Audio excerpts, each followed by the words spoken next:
যারা MPPT solar charge controller চাচ্ছেন তারা কিন্তু আমাদের কাছে 20 এম্পিয়ার, 40 এম্পিয়ার এবং 30 এম্পিয়ারের রিয়েল এবং authentic MPPT solar charge controller পেয়ে যাচ্ছেন।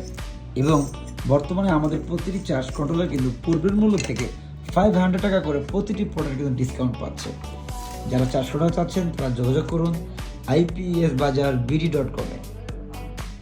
যারা এমপিপিটি সোলার চার্জ কন্ট্রোলার চাচ্ছেন তারা কিন্তু আমাদের কাছে 20 এম্পিয়ার, 40 এম্পিয়ার এবং 30 এম্পিয়ারের রিয়েল এবং authentic MPPT solar charge controller পেয়ে যাচ্ছে। এবং বর্তমানে আমাদের প্রতিটি চার্জ কন্ট্রোলার কিন্তু পূর্বের মূল্য থেকে 500 টাকা করে প্রতিটি প্রোডাক্ট কিন্তু ডিসকাউন্ট পাচ্ছে। যারা চার্জ কন্ট্রোলার চাচ্ছেন তারা যোগাযোগ করুন IPSBazaar.bd.com-এ। যারা এমপিপিটি সোলার চার্জ কন্ট্রোলার চাচ্ছেন তারা কিন্তু আমাদের কাছে 20 এম্পিয়ার, 40 এম্পিয়ার এবং 30 এম্পিয়ারের রিয়েল এবং authentic MPPT solar charge controller পেয়ে